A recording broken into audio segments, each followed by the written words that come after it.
Catherine DeLance, and I'm a personal injury attorney here at Holloway & Holy. I'd say I'm pretty tenacious. I really go hard for my clients, and I've been doing this for about 10 years now, so I've learned a lot about the insurance companies and how they handle claims and evaluate claims, and I definitely think it gives you a leg up. Insurance companies are businesses. They don't make their money by handing it out, and you need to hire somebody that does this for their profession, that handles insurance companies on the day-to-day. I've always loved standing up for the little guy ever since I was little, but knowing that I get to go back to bat against these big companies for my clients, a regular person off the street, it's really satisfying. I like helping people who have had their lives turned upside down. And I'm not a doctor. I can't fix them. I can't make them better. But helping ease some of that financial stress, that's huge. Breakdown, SkylineSportsMT.com. Brooks Nuanez, Colter Nuanez, hanging out here at the Missoula Broadcasting Company.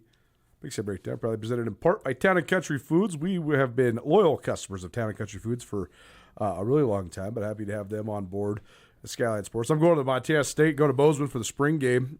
Can't wait for the tradition, man. Oh, you got to stop by. You have to, man. You got to get the breakfast burrito with the yerba mate. It is just it's the greatest combo. It is so cheap. It's like one of my favorite breakfasts. Grab in the one world. of the little po' boys out of the little cooler. Oh, there. yeah. Oh, they're not very expensive. Pretty tasty. Town & Country Foods right across the street from Montana State, but also 9 locations throughout the state of Montana, and we appreciate them for being on board with us here at Skyline Sports. It's been a couple weeks since the Griz completed spring football. We're going to get into some of our impressions from the Griz spring game.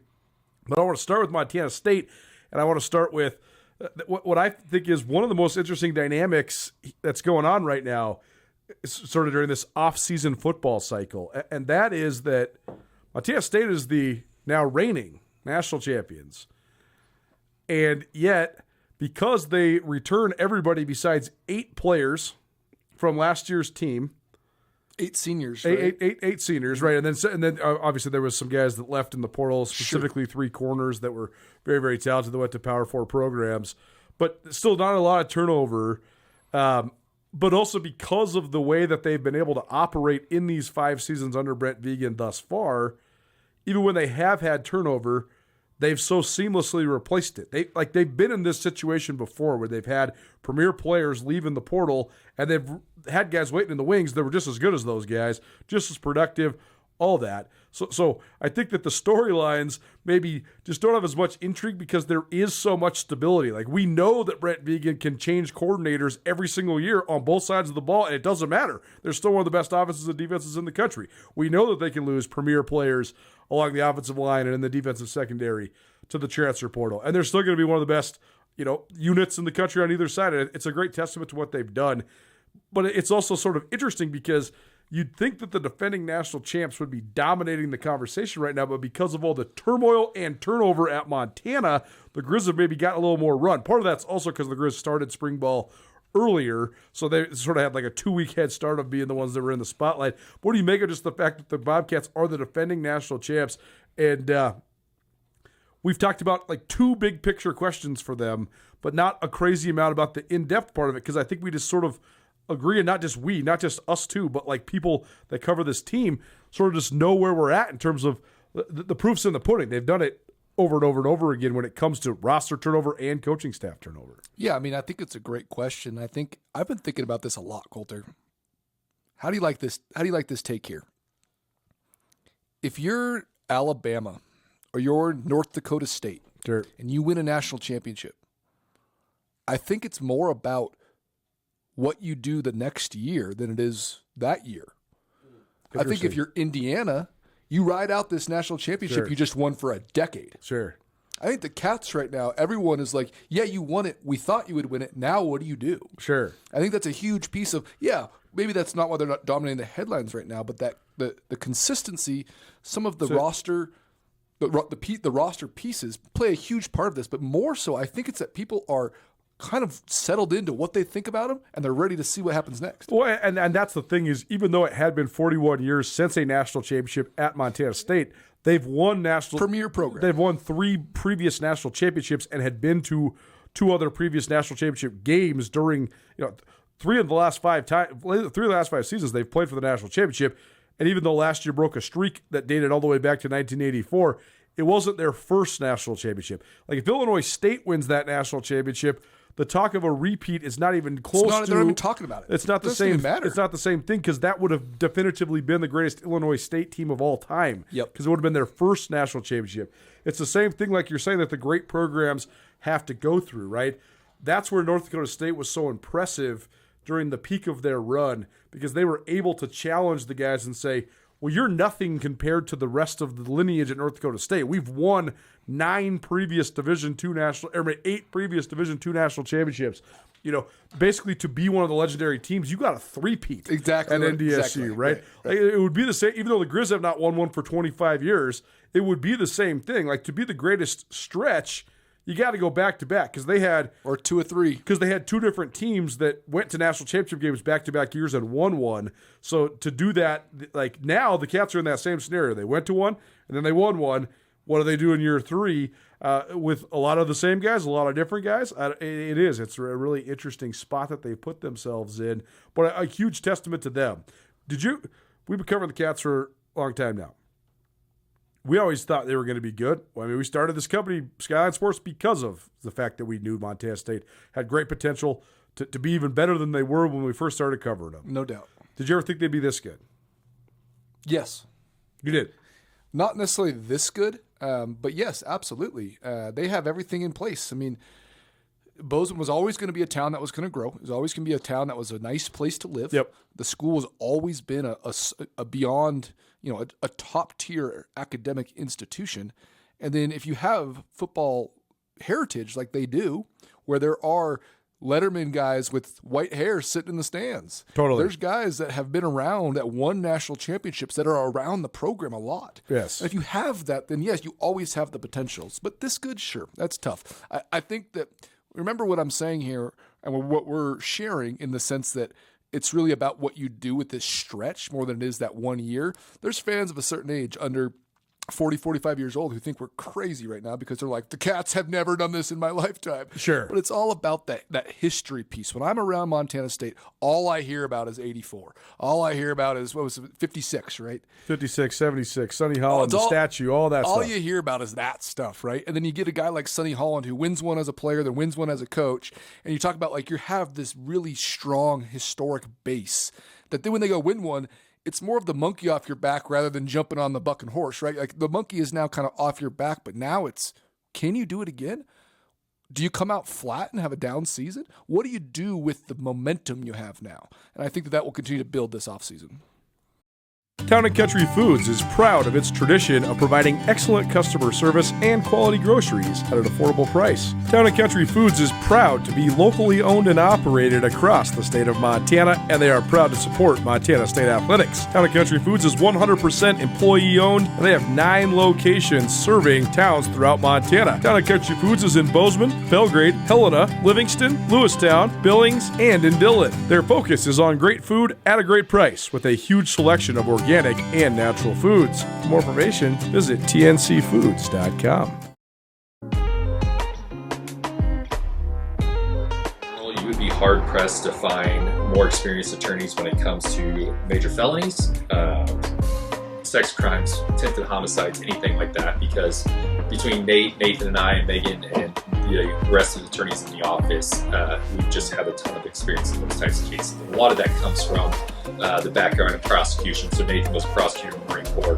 I was a felony prosecutor down in Beaverhead County. So we did every possible felony there is. Trial experience when it comes to that. Did attempted homicide trials back in Indiana and other major felonies. What I would say to potential clients why they should reach out to us is I think we separate ourselves from the competition when it comes to communication with our clients, transparency. A lot of people get an attorney and they won't hear from them for 6 months or something like that. And that's the biggest complaint that we hear is communication with clients. And I think we separate ourselves in that way. And then as far as results, all you got to do is go to our website. I think we would put our results up against anybody here in the state when it comes to what we're able to do. And at the end of the day, justice is the goal, but there's also a lot of mitigating factors out there for people that, hey, 99% of people out there made a mistake, want to own up to it, and want to take responsibility. The 1%, that's a different conversation. But I think we're in a great position to offer a ton of services for clients.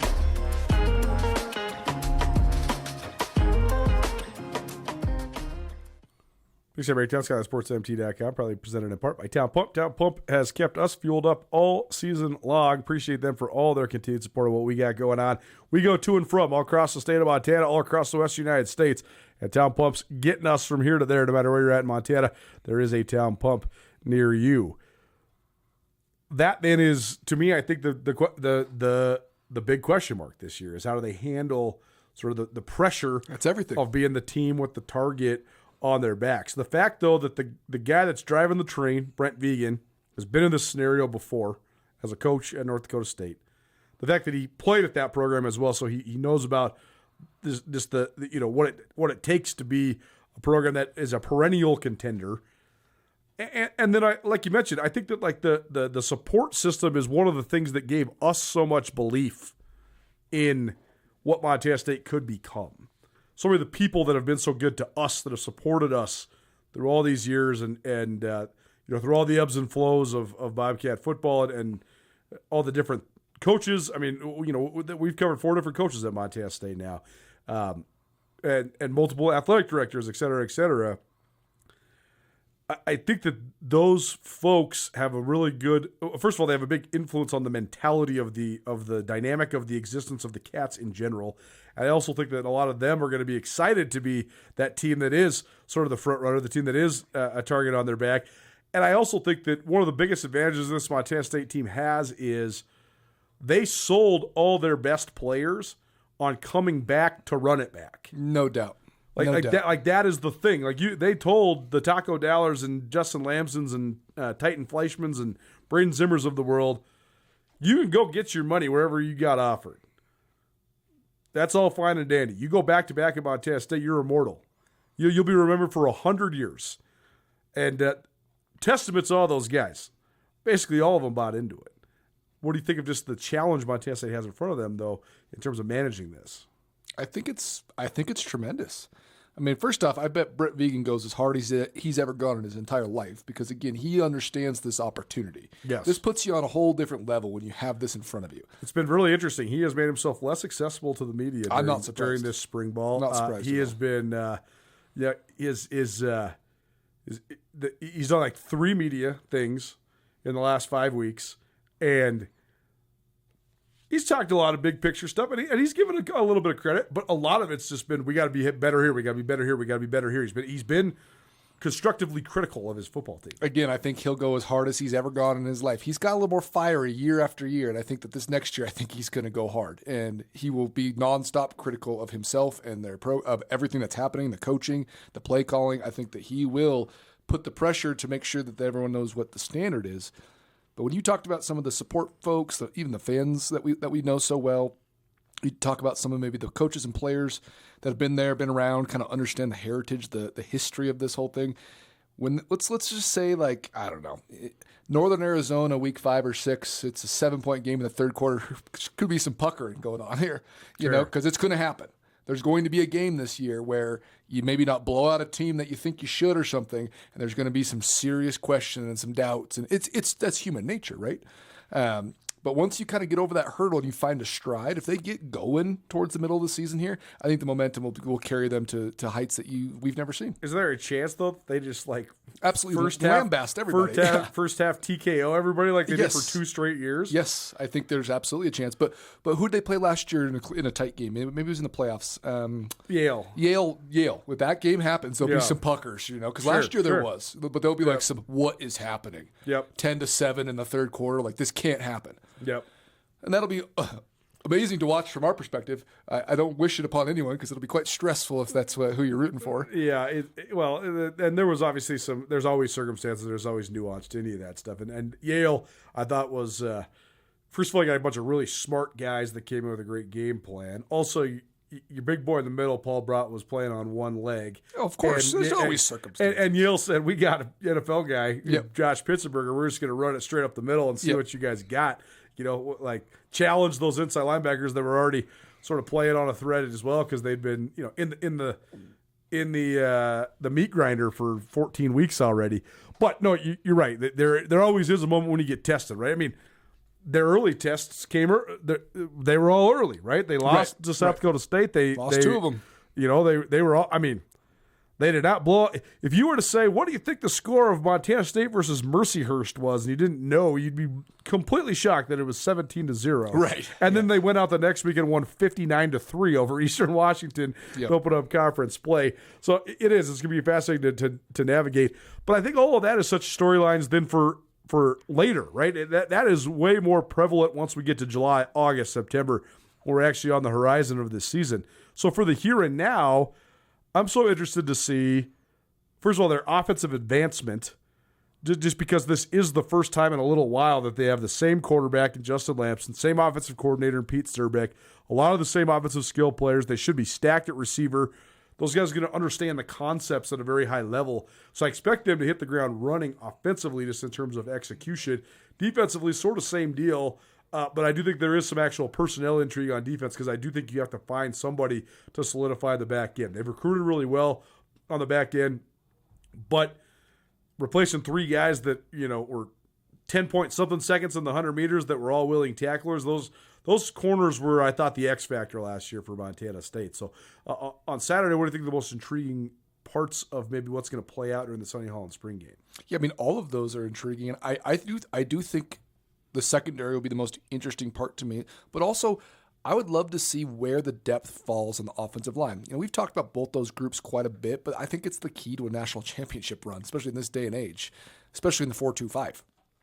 I would love to see offensive line-wise, if they have 8 or 9, that's a whole different thing. If they have 6 or 7, that's what you kind of have. Yeah. But they've been so good at developing offensive linemen. We've talked about in the car recently, Colter, on a long road trip, we talked about all these Montana guys, whether it's Burke Mastel or Zimmer or guys that have been coming, they have potential, but they're actually developing and becoming all league style players. Yes. If they continue to do that, that's hard to continue to do that forever, right? Right. I mean, just like you might just miss or a kid gets hurt or whatever it is. I can't wait to see, especially in spring, kind of just the way that the whole entire program runs. Is you're going to get to see some of those depth pieces. We saw it with Montana. I know we'll get to the Griz and talk about some of those things that flashed and popped, but for me, it's kind of depth on the defensive secondary, and the Montana State offensive line. I think they sort of know where they're at in terms of the outside of the offensive line. Zimmer's going to be the left tackle. Fleischman's going to be either the right guard or the right tackle, depending on who emerges, but I would imagine right tackle because I think that's his best spot. Do you think that's his best spot? He's a right tackle, right? Yeah, he's a right tackle in the NFL, too. Right. Like I think he has league potential, and I think he's a power tackle. Aren't his levers just too long to even play guard? Not too long, but like he's best fit at tackle, right? No question. Yeah. And once they get his wingspan, oh man, his arms are so long. So long. Yeah. And I mean he's skinny is the wrong word, but he is very fit for weighing 305 pounds. I mean, he could put on another 10 to 20 if you really needed him to, as long as he could maintain his agility. It's the inside though. Can someone emerge at center? Yeah. Because if they can, then you can play Mastel at one of the guard spots, and then the battle is for the other guard spot. If you need Mastel to play center, then the battle is for the guard spots. But this is where the embarrassment of riches is so impressive. Because Everett Carr started games last year. Dylan Rollins, the former Gatorade Player of the Year in the state of Montana. Tommy Nielsen's a guy that's made a lot of waves during the offseason. A lot of coaches have talked about him. Dalton Noble, Montana kid. He's been a guy that, I mean, he was committed to Army, so he's an FBS type of recruit before then he ended up at Montana State. So, and the other cool part of the story that you have to acknowledge is there's been this narrative, and we've certainly mentioned it and talked about it quite a bit, the death of the offensive lineman that's coming out of the state of Montana. Well, here's a potential starting offensive line for the Cats this year.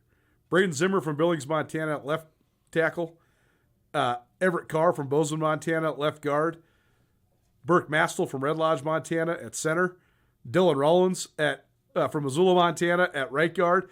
And Titan Fleischman from Pocatello, Idaho at right tackle. Like you could see a scenario where you got 4 out of the 5 starters that are from the state of Montana. So that's bucking the notion of that narrative. Oh, by the way, some of the backups, Tommy Nielsen, he's from Missoula.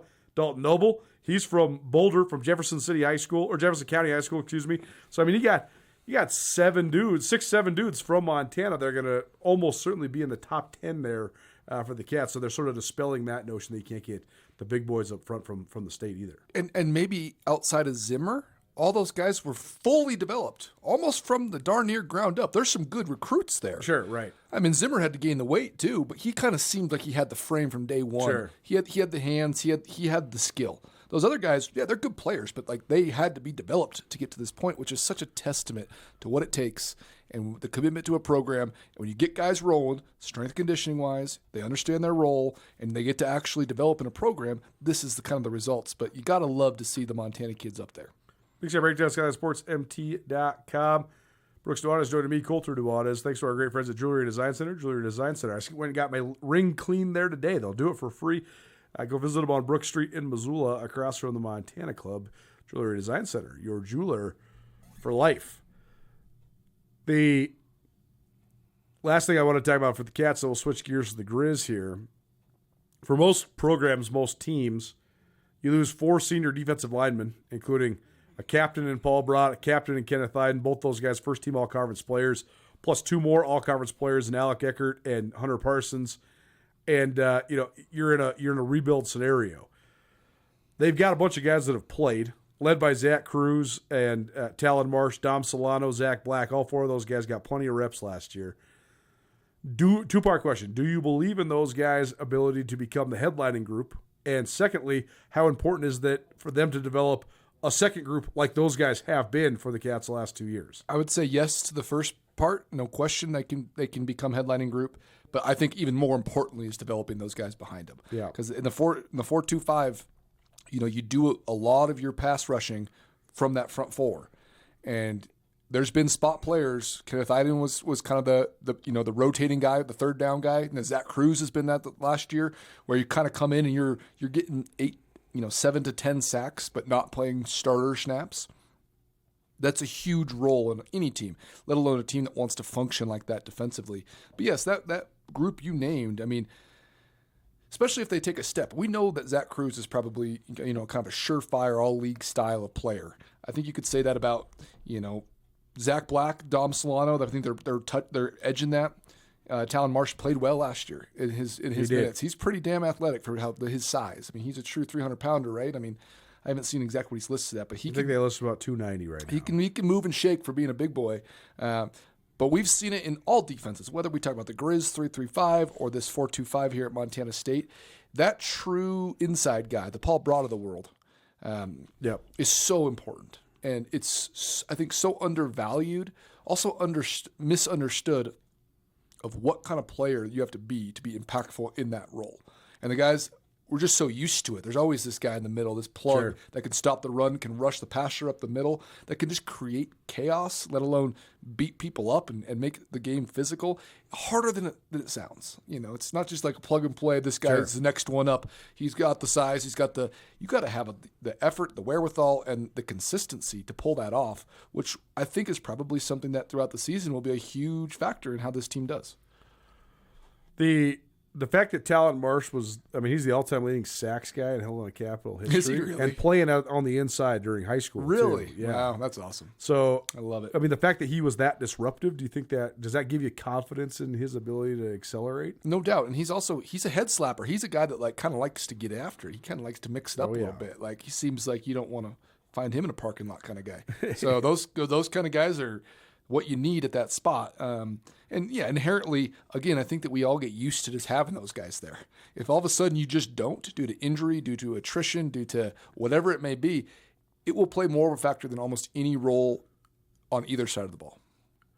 Brooks Nuanez here on the Big Sky Breakdown, SkylineSportsMT.com. All right, so tell us what you thought of the Griz. First of all, just big picture impressions. We can get to some of the guys on the roster that maybe stood out, et cetera, but what did you just think of just the ins and outs, the operation, and just the vibes down at Washington Grizzly Stadium 2 weeks ago for the Griz spring game? Well, it was surprising to me what I saw, to be completely honest. And after thinking about it for a week or two, my biggest impression was what you said off the top. We've covered a lot of coaches at Montana State. We've covered now a couple coaches at Montana. I was around a team that had a coaching change The team looked to me like it had a new coach, and what that means is there was dudes fighting for jobs, and there was dudes flying around because this is a new regime and nothing is given at this point. It's like you're working for a company and they sell to another company. You don't know if you have a job. Sure. You gotta prove yourself now. And it looked like a bunch of prove yourself kind of players out there, kind of across the board. Physical guys flying around, guys having fun partying. There was some guys that definitely popped as far as like, who is that? I've never seen that guy. Or I saw that guy on a piece of paper and I saw him once in practice. Haven't really seen him play per se. So I saw a lot of that, but I did think that the regime change put some juice into the whole thing. Every spring ball I've ever seen, whether that's Jeff Choate or Robin Pflugrad or whatever it may be, every spring ball I've ever seen with a new coach looked a little bit like that. Is that a good thing for a program? It's a little scary if you're not ready for it because it's live bullets. It's a whole different thing than coach in year 10 trying to protect his upperclassmen. This is a let me see what you got kind of thing. I'm sitting in a new seat. I've never seen it from this perspective. I got to see the whole thing before I know. I do think it's a good thing. Yeah, I mean, I do think it's a positive thing. As long as, there's not injuries, which I don't think that the Griz had any in the spring game that were. At Holloway and Hulling, we deliver the results that Griz fans deserve. If you've been charged with a criminal offense or a DUI, we will fight to defend your rights.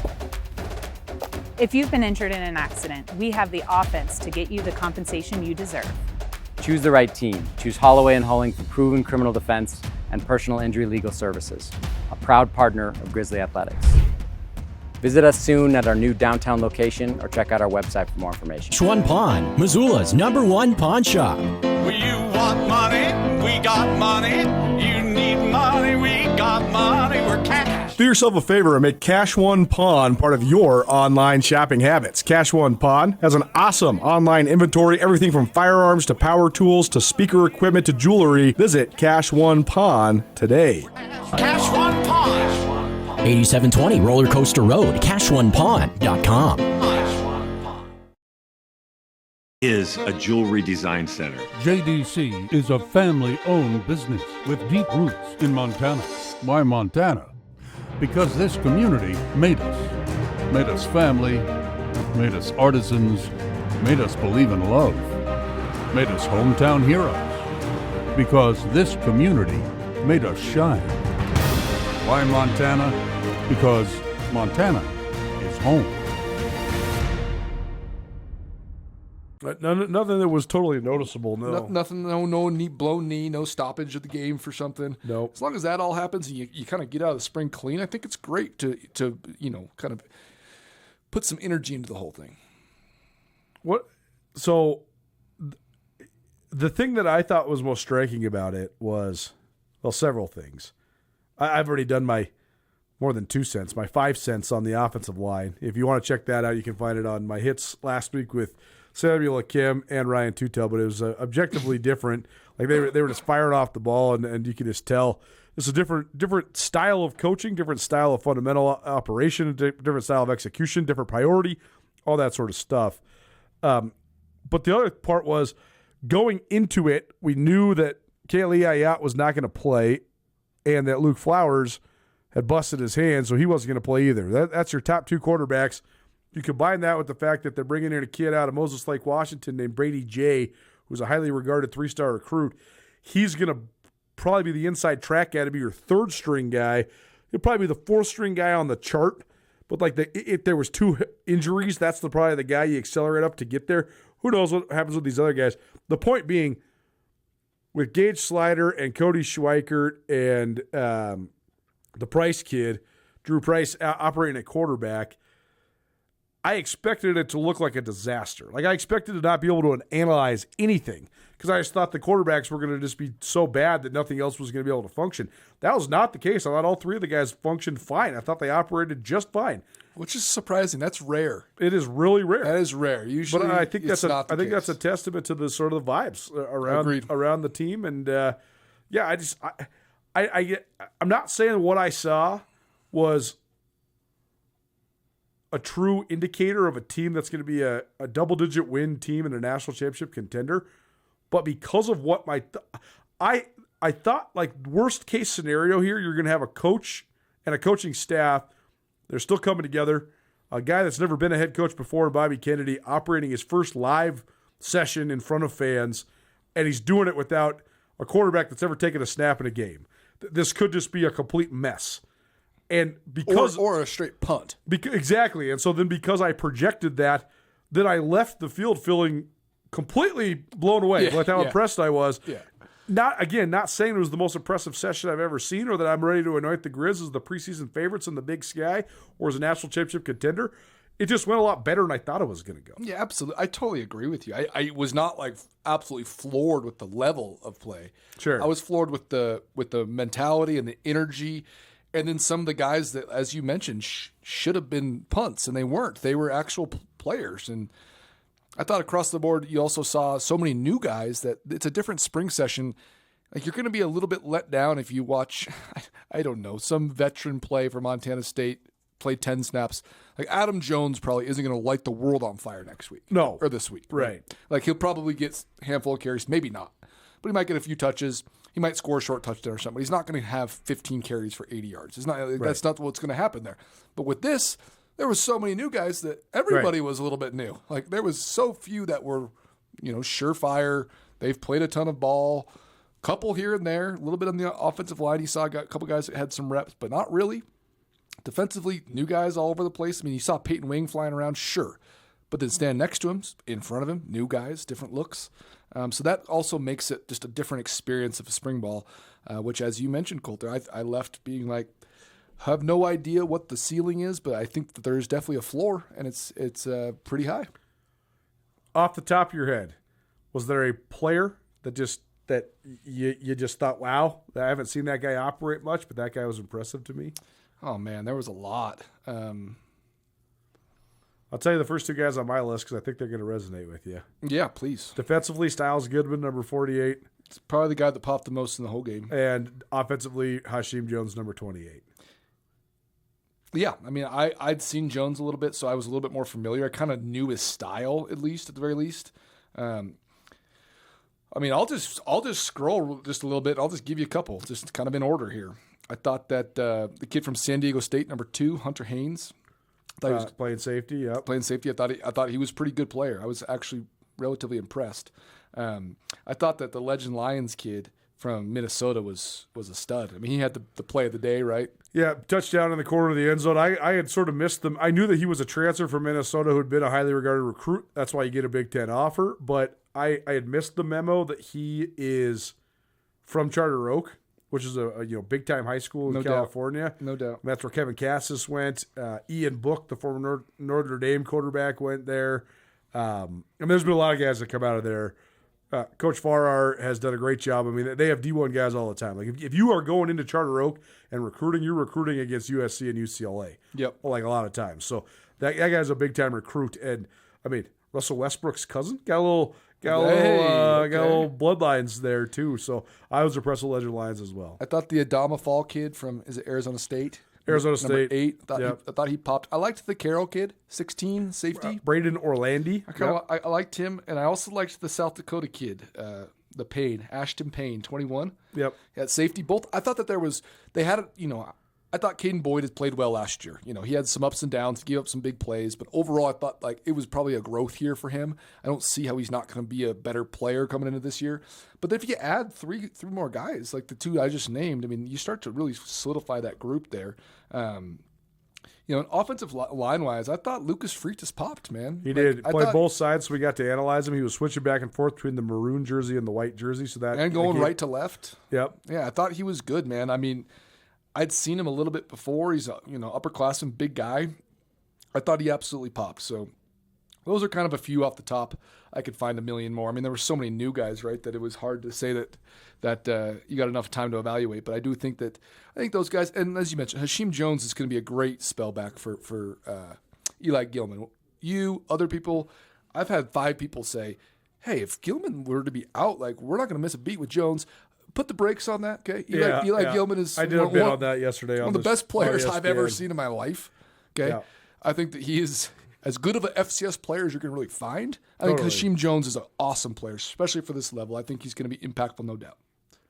Brooks Nuanez, Big Sky Breakdown, Skyline Sports DraftWorksMT.com. Thanks to our great friends at DraftWorks for their continued support of what we got going on. DraftWorks is an awesome place to gather with family and friends alike. It is family friendly. You can take your kiddos there. They got a chalkboard. They got a little play place you can play there. Enjoy yourself a delicious brew from one of Missoula's best breweries. They have food trucks going on there sometimes as well, so check out their website if you want to see what food truck is going to be out front. And be sure, especially during football season, but anytime, to support their Up With Montana Lager. It is a beer brewed with student-athletes in mind. You drink a beer, you give some money to the NIL Collective at the University of Montana. So drink a beer, support a student-athlete with DraftWorks. This is the list I made of we're on the same page here for a lot of these evaluations. This was my top 10 list of guys that popped to me. Styles Goodman, which I think the scheme's change is going to really help him. He was sort of a tweener. He didn't really know what he was going to play in the last defense. Now I think you say you're going to play a spot that brings you off the edge. Oh, I loved that they had real defensive ends, and they put a guy who's, I mean, how big is he? Undersized. He's 6'2", 235, yeah. 235. In the last defense, you had to play kind of inside, and you couldn't put a 235 guy there. Now you got a guy who you might not get touched off the edge. Right. Hasheem Jones. Yep. Finn Ridgway. He was. I had Swiss no Army idea knife. who he was when it was happening. So for those that don't understand, Finn Ridgway, he was like the Willie Patterson of Montana high school football when he played up at Whitefish. A guy that's like a wildcat quarterback, a scat back wildcat quarterback, but they can throw it way better than. Levi Janicaro was just a hammer. Right? Yeah. Like when he was playing quarterback at Big Sky, they're just running gun run. It's just +1 run game. They're running quarterback power over and over again. Janicaro's just going to throw it 10 times, and you just hope he completes it 4 times. And if he does, you're going to rush for 200 yards, and you're going to be just fine. Ridgway actually threw for like 8,000 yards during his high school career, but he also rushed for like another. Threw for like 5,000 yards, rushed for like another 3,000 though. Dual threat guy. He was a D1 athlete that nobody knew what spot to play him at. So he goes D2 out of high school, but then he finds his way back to Montana. What did he play in D2? I think he played safety, and then they were going to screw around with him and play safety at Montana too. They got a bunch of injuries, but then they put him with the ball in his hands, and I thought he looked great. Like I think he's a guy that definitely, if he's in a game, he could contribute because he can catch the ball. He's got quarterback skills. Bobby Kennedy compared him to Michael Wortham in the post game. That was hilarious. Which I don't know if you want to put that sort of pressure on a guy. He's like 6'1", 210. Michael Wortham's like 5'7". I think Kennedy was just implying in terms of the Swiss Army nature of what Ridgway could do. But he blew my mind because I didn't know who it was until the end. I kept being like, "Who's 39?" Like I don't get. And he got a lot of touches. He did get a lot of touches. Yeah, so he was certainly one that popped. I had Legend Lions on my list. Certainly, he had the play of the day with the big touchdown. Braden Orlandi, the Carroll College transfer safety. He's got some attitude to him. He does. Yeah, he can hit. You could tell. The biggest hit of the scrimmage came from Adama Fall, the kid from Arizona State, when he was playing in the nickel. So I think that was a good one. 24, Justin Eklund. He was a guy that was playing the linebacker. Yeah, he was playing some edge linebacker. Is he from Kennesaw? He is a Bowling Green transfer. Bowling Green. He looked weird in his recruiting pictures. In person, he was big. He's big. Yeah, he's 6'2", 235. Like he definitely has size to play like a Buck style linebacker, and even just play opposite a wing and play kind of like a Will. Yep. Yeah, I liked him too. Sam Merriman, number 50, he was the backup linebacker. They had the pick 6 towards the end. I thought that was just a big play. It's always funny when you got a guy like that. Eric Sanders, the defensive coordinator for the Griz, he said what he likes is to recruit guys that are big-bodied receivers or running backs that have great leadership skills and then make them linebackers. Well, Merriman was a really decorated running back during his time in high school coming out of the state of Washington. When he got his hands on the ball, you could tell he's got ball skills. Like he was not stumbling, mumbling, bumbling on his way to that touchdown. He knew exactly where he was going, and he was, boom, to the pylon, get the pick 6. I don't know where he fits in the mix. I think he's probably a year or two away. But, I mean, if you get a pick 6 in the spring game when you're a redshirt freshman that's a converted position player, former walk-on, it's a good thing for your stock. Like, it's going to help you get an invite back for fall camp. Spencer Tripp, another guy where if the Grizz have to play him in a game at defensive tackle at 5'11", 275, you're in trouble.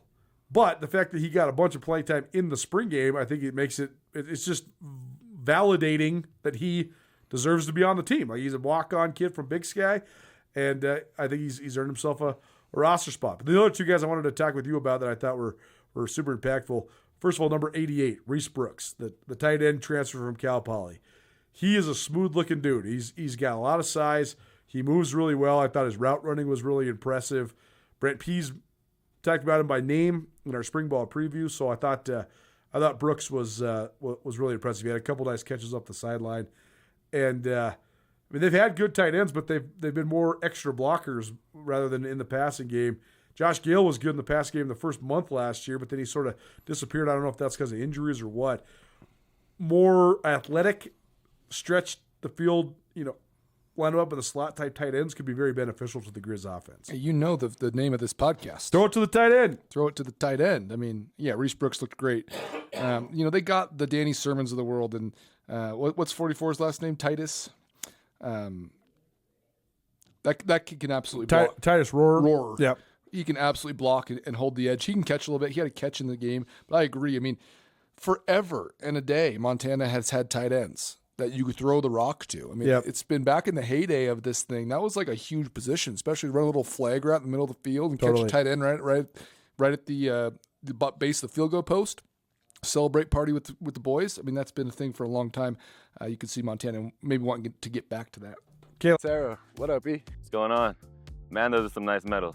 Yeah, man, these are hard to come by. Yeah, well, I've got 2 of them. Well, that's nothing like going to March Madness, though. We did go to a national championship. Okay, guys, whatever. Let's just get on the Montana party bus and head over to Press Box for lunch. Yeah. Nuanez now and Skyline Sports, covering Montana athletics and the Big Sky Conference better than anybody. The Montana Party Bus and the Press Box are also proud supporters of Montana athletes. Hey, cheers to you guys, man. Cheers to Montana. Cheers to chasing more championships.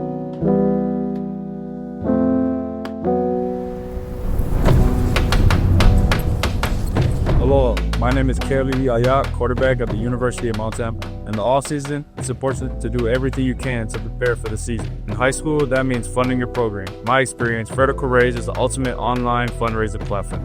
It'll broaden your reach if you're a fundraiser and bring in more money than other platforms. And there are no sneaky or hidden fees like other companies. If you're trying to raise money for your program, reach out to Vertical Raise today. Mercantile offers the most high-quality products you'll find anywhere in Montana. The local only carries products that are created by local businesses or owners of the store. The Missoula-born and raised owners want to ensure a relaxed atmosphere with professional service at a customer-friendly price. The service is deli-style, so you can smell and see the product before you purchase. The owners are also farmers and have been cultivating green goodness for a combined 34 years. Swing by the local in East Missoula or downtown on the corner of Front and Orange where there's free parking. Keep it local. Last guy that I highlighted, and I don't think anybody else is talking about this because a lot of times during these spring games, the special teams aren't live, so people kind of just look away. And I actually don't even know who the punter was because I was one of those guys that was looking away when they were punting. But the kicking game I thought was great. It was the highlight of the day. I was waiting to say it. Joe Silver absolutely hit one. Pound town, dude. 2 of them. Pounded it. They were kicking into the south end zone. The first one was from 53 yards away, and he kicked it up like where the band sits. And if you know ball, you know the sound it makes when you hit it. Dude, it's like hitting a flush in a golf club. That's a 65-yard field goal, man. I mean, that was good from anywhere. Right down the center. You want to line him up from, and then the 49-yarder wasn't quite as deep up into the stands, but I mean, he absolutely pounded it, and I think you can tell that he's got some renewed confidence. Last year, Montana's kicking game completely fell apart. Ty Morrison only made 1 field goal after October 7th. That's crazy for a Bobby Houck coach team. Finally, Houck pulled the plug after Morrison couldn't. First of all, you went from not being able to make a kick to them not even trying to kick field goals. But then Houck pulled the plug on it, and Silver gets in the game against the Cats. Was it against the Cats? It was against somebody. They got his first one. I think it was a little earlier than that. There was an extra point where he got his first one blocked. Yeah, he did. But then he was good after that. He made that all was in 3. Missoula. Yeah, he made all 3 of his field goal tries after that. And you wonder if he carries some momentum into this year. But I thought he was definitely one of the standouts of the scrimmage, no doubt. Yeah, I mean, the way he hit that ball, it's been a couple of years. We've seen some really accurate kickers at both Montana and Montana State in the last couple of years, especially for the Cats. But guys that are good from 35 to 42, maybe 45. We haven't seen dudes like absolutely stroke a 50-yarder consistently in a while. And it's such a weapon, and both teams have history of it, right? Both teams have had epic kickers that hit balls like that and kind of change the entire dynamic of your offense. I thought that was a huge piece. Brooks Water, SkylineSportsMT.com. I have a whole bunch of other guys that maybe stood out, but we're sort of up against it here. Last question on the Griz. We'll have another one of these next week to hash out a couple more things about the coaching staff on the Montana side of things, as well as some of the stuff I see in Bozeman during the spring game on Saturday. But how did what you saw at the spring game impact the way you're thinking about the 2026 season for Montana? That's a really interesting question. I mean, the depth chart will have to work itself out, and you'll have to see if what the special teams ends up looking like. Because Bobby Hauck's quite a heralded special teams coach, I think you could say. And I've always wanted to give him his flowers. Don't hear what I'm not saying here. But that Montana, in the landscape of the FCS, has a better roster than most teams they play across the board. And that's no more true than guys that are on the 2 and 3 deep that are playing special teams would likely start at a lot of schools they're playing against. So the 2s and 3s they're going against is a whole different setup. So I hope you're really good at special teams. But with the new staff, you got to see if they're emphasizing the special teams in the same way. And you got to see if all these new guys, we just listed 20 new guys, if they're willing to commit and buy into a role that might not involve starting. And then you can start to see where the roster shakes out. If you have guys that are bidding for a starting spot that don't get it, that maybe, don't feel really good about that, you start to have a different kind of feel on the ceiling or maybe even just the floor of a team. But if you have the buy-in, which you expect from a program of this caliber, then you start to see, man, you leave a game like that, and I saw a bunch of dudes that were pretty hungry and wanted to play some ball, and you got a coach that might want to have a little fun. That's the other name of this podcast is, hey, maybe let's have some fun. Let's have some fun. And Bobby Kennedy, I think, is going to lean into having some fun. If he can keep an edge on a team that wants to party on the pile a little bit and have some fun, I think that I saw a bunch of dudes that were fit and ready to play some football. Yeah, the no looming, like, overseeing, what's the word? Commander was striking. It was a completely different thing. It was palpable. Absolutely was. And you have to wonder how much that is going to influence the future moving forward. Ryan Tutel said this last week on the Big Sky Breakdown. He said that his biggest concern about Bobby Kennedy going into the 2026 season was that he's taken over for a guy that's so meticulously detailed and so disciplined. Yep, no doubt. But then I pressed back on Tutel and said, is the meticulous attention to detail and the discipline the things that were holding Montana back from winning a national championship? And the answer is no. Yeah, no. There was a moment in time where the Cats had multiple guys that were going to go on to be drafted in the NFL. And the thing that was holding them back was discipline, detail, and toughness. They fixed that part first and then built back up the talent and then became a national championship contender. The Griz, for all of the things we've been critical of the last however many years, their toughness and their attention to detail are not the things that have been holding them back. No question. It's other factors. No question. So that's where I wonder if the dichotomy or the complete polar opposite of style here, I expect the Griz to sort of operate with this upcoming year. I think it could be an objective upswing.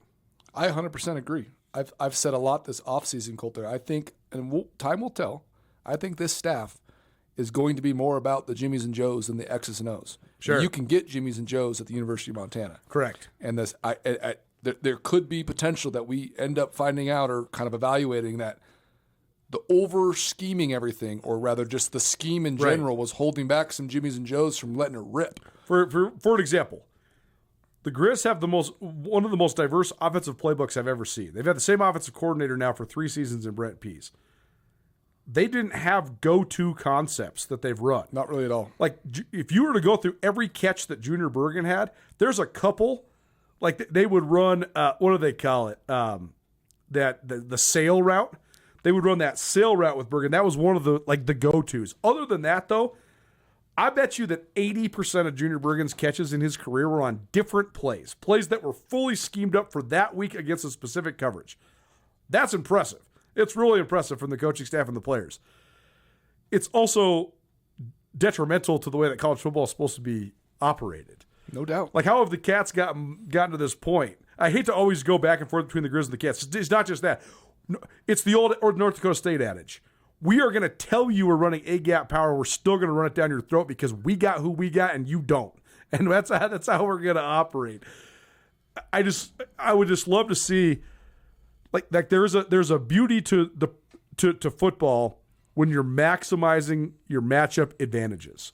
Like when it is 3rd and 3 on the plus 45, you and everybody else in the stadium should know that you're running a 5-yard stick route with your tight end, and still nobody should be able to stop it. Like, I would love to see that sort of stuff where you have plays that you go back to. You got these concepts, you go back to the well and keep on running them. And I just wonder if that's going to be more prevalent now, just with the new set of ideas that exists at Montana. I mean, the Jimmy Ferris, John Talmadge, Mark Mariani, Stephen Failer, they had plays that were their plays. That they scored on. You saw it, oh, this is the play. I already know it. And instead, the Mike Farrader mesh route, man. Mike Farrader caught 100 balls on the across the middle mesh route where he has to take a hit once he catches the ball, but he's so freaking tough. That's how. I mean, he made a living off. He's one of 15 best receivers in Griz history because of the same play. Yep. And as you mentioned, over the last couple of years, you've seen 3rd and 3 get maybe over schemed. You don't need to. Just give it to the dudes. You got dudes. Give it to them. Let them make plays. No doubt. Big Sky Breakdown. SkylineSportsMT.com. Brooks Nuanez joining us. We'll do another one of these next week. But for now, thanks for chiming in, man. Good to see you. And we'll see you then. See y'all later.